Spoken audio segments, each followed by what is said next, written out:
உறவுகளுக்கு வணக்கம். நாடாளுமன்ற தேர்தல் 2024 தற்பொழுது நடந்துக்கிட்டு வருது. இது 18வது மக்களவை தேர்தல். இதுவரை 17 மக்களவை தேர்தல்கள் நடந்திருக்கு. காங்கிரஸ் பெரும்பான்மையாக ஆட்சி பண்ணியிருக்கிறாங்க இந்தியாவை பொறுத்த வரைக்கும். கடந்த 2 தேர்தல்களாக, அதாவது 5 வருஷத்துக்கு ஒரு முறை தேர்தல் நடக்கும். கடந்த 2 பருவங்களாக பிஜேபி ஆட்சியை பண்ணிக்கிட்டு இருக்கிறாங்க. கடந்த 2019 தேர்தலை பொறுத்த வரைக்கும் பிஜேபி தனித்து 303 இடங்களை பிடிச்சாங்க. இந்தியாவை பொறுத்த வரைக்கும் 543 தொகுதிகள் இருக்குது. பெரும்பான்மை அப்படின்றது 272. பிஜேபி அதீத பெரும்பான்மையை பெற்று கடந்த முறை ஆட்சியில் இருக்கிறாங்க. இந்த முறை ஆட்சியை பிடிச்சாங்க அப்படின்னா 3வது முறையாக ஆட்சி செய்த பெருமை பாஜகவுக்கு சேரும். நேருவுக்கு பிறகு 3 முறை தொடர்ச்சியாக இதுவரை யாருமே ஆட்சி செஞ்சது இல்லை. ஸோ அது ஒரு பெரிய விஷயமாக பார்க்கப்படுகிறது. இந்த காணொலியில் நம்ம உத்தரப்பிரதேசத்தினுடைய நிலவரம் எப்படி இருக்குது அப்படின்றத தான் பார்க்க போகிறோம். உத்தரப்பிரதேசத்தை பொறுத்த வரைக்கும் 80 நாடாளுமன்ற தொகுதிகள் இருக்குது. இந்தியாவிலேயே அதிக நாடாளுமன்ற தொகுதிகளை கொண்ட ஒரு மாநிலம் உத்தரப்பிரதேசம். இந்தியாவை பிடிக்கின்ற ரூட், அதாவது டெல்லியை நம்ம ஆட்சி செய்யணும் அப்படின்னா யூபியின் வழியாக தான் போக முடியும் அப்படின்னு சொல்லுவாங்க. உத்தரப்பிரதேசத்திலிருந்து எண்ணற்ற பிரதமர்கள் ஆட்சி பண்ணியிருக்கிறாங்க. நேருவில் தொடங்கி இந்திரா காந்தி, ராஜீவ் காந்தி, அதுக்கப்புறமாக வாஜ்பாய், கடைசியாக நரேந்திர மோடி வரை எல்லோருமே உத்தரப்பிரதேசத்திலிருந்து நாடாளுமன்ற உறுப்பினர்களாக தேர்ந்தெடுக்கப்பட்டவங்க தான். ஸோ ஊபி ரொம்ப முக்கியமான மாநிலம். உத்தரப்பிரதேசம் 80 நாடாளுமன்ற தொகுதிகள் இருக்குது. இந்தியாவை பொறுத்த வரைக்கும் இந்த நாடாளுமன்ற தேர்தல் 7 கட்டங்களாக நடக்குது. ஏப்ரல் 19 தொடங்கி ஜூன் 1ஆம் தேதி வரைக்கும் நடக்குது. உத்தரப்பிரதேசம் 80 தொகுதிகளை கொண்டது ஒரு பெரிய மாநிலம். உத்தரப்பிரதேசத்தில் 7 கட்டங்களாக தேர்தல் நடக்குது. 7 கட்டங்களாக தேர்தல் நடக்கக்கூடிய மாநிலங்கள் அப்படின்னு பார்த்தீங்க அப்படின்னா உத்தரப்பிரதேசம், பீகார், மேற்கு வங்கம் ஆகிய 3 மாநிலங்களில் தான் 7 கட்டங்களாக தேர்தல் நடக்குது. தமிழ்நாடு 39 மக்களவை தொகுதிகளை கொண்டது. தமிழ்நாட்டில் எப்பொழுதுமே ஒரே கட்டமாகத்தான் தேர்தல் நடக்கும். இதுவரை 3 கட்ட தேர்தல் நடந்து முடிஞ்சிருக்கு. இன்னும் 4 கட்ட தேர்தல் நடக்க வேண்டி இருக்குது. உத்தரப்பிரதேசத்தை பொறுத்த வரைக்கும் வாரணாசி தொகுதி உத்தரப்பிரதேசத்தில் வருது. அங்கே பிரதமர் மோடி அவர்கள் போட்டியிடுகிறார். அதே போல் இன்னொரு ஸ்டார் கேண்டிடேட் ரேபரேலியில் ராகுல் காந்தி அவர்கள் போட்டியிடுகிறார். அதே போல் கனூஜ் தொகுதியில் அகிலேஷ் யாதவ் போட்டியிடுகிறார். டிம்பிள் யாதவ் அகிலேஷ் யாதவனுடைய மனைவி, அவர் உத்தரப்பிரதேசத்தில் தான் போட்டியிடுகிறார். ஸோ இதெல்லாம் அங்கே ஸ்டார் கேண்டிடேட்ஸ் அப்படின்னு பார்க்க வேண்டி இருக்குது. கடந்த 2019 நாடாளுமன்ற தேர்தலை பார்த்தோம் அப்படின்னா பாஜக அதன் கூட்டணி கட்சிகளோடு சேர்த்து 62 இடங்களில் கைப்பற்றினாங்க.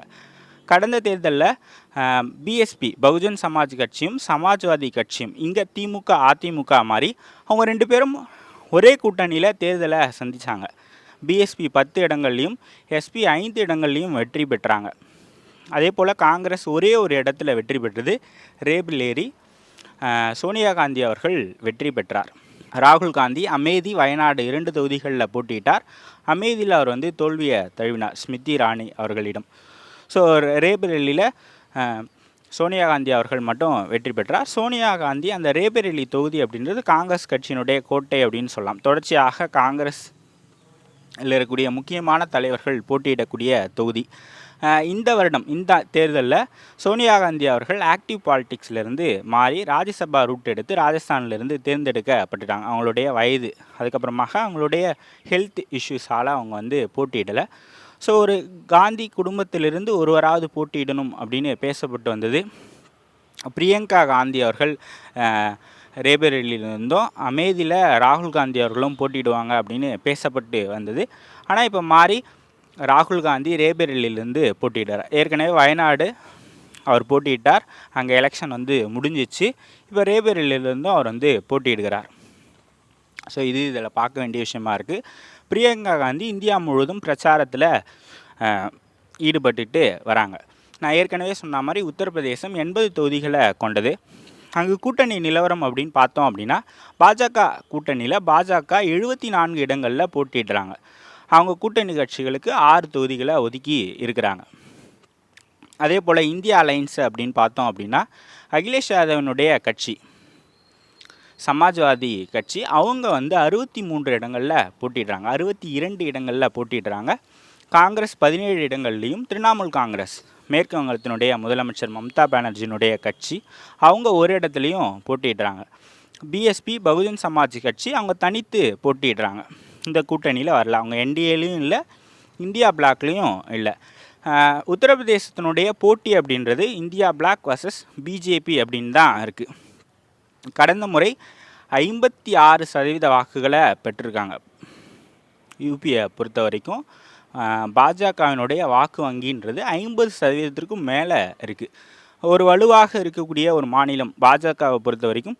பாஜகவினுடைய ஒரு கோட்டையாக உத்தரப்பிரதேசம் இருக்குது அப்படின்னு கூட சொல்லலாம். ஏன்னா 50%க்கு மேலே அங்கே வாக்கு வங்கியை அவங்க வச்சுருக்கிறாங்க. சமீபத்தில் தான் ராமர் கோயிலை திறந்தாங்க. அது அவர்களுக்கு ஒரு முக்கியமாக ஒரு வாக்கு வங்கியாக இருக்கும். அதற்கு அடுத்தது நாடாளுமன்ற தேர்தல் வரும்போது பாஜகவினுடைய வாக்கு வங்கியை விட ஒரு 10% அதிகமாக கொண்டு வருகிறார் மோடி அவர்களுடைய இமேஜ். அந்தளவுக்கு மோடி அவர்களுக்கு ஒரு மிகப்பெரிய இமேஜ் அப்படின்னு இருக்குது. பாஜகவினுடைய ஓட்டு வங்கியை தாண்டி ஒரு 10% வாக்குகளை கொண்டு வர ஒரு இமேஜ் மோடி அவர்களுக்கு இருக்குது. இந்திரா காந்திக்கு அடுத்து ஒரு சக்தி வாய்ந்த பிரதமராக இருக்கிறார் நரேந்திர மோடி. ஸோ இதெல்லாம் அவங்களுக்கு வந்து ப்ளஸ் பாயிண்ட்ஸாக இருக்குது. மைனஸ் அப்படின்றது ராஜ்புத்திரர்களுடைய சமீபத்திய போராட்டம். அவங்க தொடர்ச்சியாக பாஜகவை எதிர்க்கக்கூடிய ஒரு சூழ்நிலையில் இருக்கிறாங்க. அதே போல் வெஸ்டர்ன் யூபி, அதாவது மேற்கு உத்தரப்பிரதேசத்தில் ஜாட்டின மக்கள் அதிகமாக இருக்கிறாங்க. விவசாயிகளாகவும் அவங்க வந்து இருக்கிறாங்க. அவங்களுடைய விவசாயிகளுடைய போராட்டம், வேளாண் சட்டங்களை கொண்டு வந்தாங்க. அதன் பிறகு அதை ஓராண்டு காலம் போராட்டத்திற்கு பிறகு அதை வாபஸ் பெற்றாங்க. மீண்டும் சமீபத்தில் விவசாயிகள் போராட்டம் நடத்தினாங்க. அது ஒரு ட்ராபேக், ஒரு பின்னடைவாக பார்க்கப்படுகிறது. அதே போல் ஜாட்டின மக்கள் அதிகமாக ஆர்மிக்கு போகிறவங்க. ஆர்மி அங்கே வந்து ஒரு பெரிய வேலை வாய்ப்பாக பார்க்கப்படுகிறது. இவர்கள் கொண்டு வந்த அந்த அக்னிவீர் திட்டம் அது அவங்கள கடுமையாக பாதிச்சிருக்கு அப்படின்னு சொல்கிறாங்க. அது வந்து ஒரு ட்ராபேக்காக ஆகலாம் அப்படின்னு சொல்கிறாங்க. அதே போல் சமீபத்தில் நடந்த அந்த போலீஸ் எக்ஸாம், அதில் நடந்த குளறுபடிகள் இதெல்லாம் பிஜேபிக்கு ஒரு எதிர்வினையாக இருக்குது அப்படின்னு சொல்கிறாங்க. ஆனாலும் பாஜக உத்தரப்பிரதேச ஒரு வலுவான நிலையில் தான் இருக்கிறாங்க. யோகி ஆதித்யநாத் யூபியினுடைய ஒரு முகமாக இருக்கிறார். ஸோ அவங்க தான் 2 பீரியடாக அங்கே மாநிலத்தில் ஆட்சியிலையும் இருக்கிறாங்க. அகிலேஷ் யாதவ் ஒரு 25லிருந்து ஒரு 30% வாக்குகளை வச்சிருக்கக்கூடிய ஒரு தலைவராக இருக்கிறார். பாஜகவை பொறுத்த வரைக்கும் ஒரு 40லிருந்து 50% வாக்குகளை வச்சிருக்கக்கூடிய ஒரு கட்சியாக இருக்கிறது. யூபியை பொறுத்த வரைக்கும் காங்கிரஸ் அந்தளவுக்கு ஒரு ஃபோல்ஸ் கிடையாது. அவங்களுக்கு வந்து ஒரு 2 எம்எல்ஏ தான் இருக்கிறாங்க, ஒரு எம்பி தான். ஒரு 2% to 5% வாக்குகள் தான் அவங்களுக்கு வந்து இருக்கக்கூடிய ஒரு மாநிலமாக உத்தரப்பிரதேசம் இருக்குது. இப்போ அங்கு ரேபரேலியில் ராகுல் காந்தி போட்டியிடுவதும், கனுஜ் தொகுதியில் அகிலேஷ் யாதவ் போட்டியிடுவதும் அந்த அலைன்ஸ்குள்ளே ஒரு பூஸ்டப்பாக அவங்களுக்கு வந்து கொடுக்கும். அதுக்கப்புறமாக ராகுல் காந்தியினுடைய பிரச்சாரம் போன்றவையெல்லாம் அவங்களுக்கு வந்து ஒரு பூஸ்டப்பாக இருக்கக்கூடிய ஒரு விஷயமாக இருக்குது. வட இந்தியாவில் முன்பை விட இந்த அகிலேஷ் யாதவ் அதுக்கப்புறமாக காங்கிரஸ் கூட்டணி ஓரளவுக்கு நல்லா ஜெல்லாகி ஒர்க் பண்ணுறாங்க அப்படின்னு சொல்கிறாங்க. ஸோ ஓரளவுக்கு ஃபைட் கொடுக்கக்கூடிய இடத்துல தான் பாஜகவுக்கு ஒரு ஃபைட் கொடுக்குற இடத்துல இந்தியா அலைன்ஸ் வந்து இருக்கிறாங்க. ஸோ மோடி 3வது முறை தேர்ந்தெடுக்க வேண்டுமா இல்லையா அப்படின்றது தான் இந்த எலெக்ஷனுடைய அஜெண்டா. அதன்படி பார்த்தோம் அப்படின்னா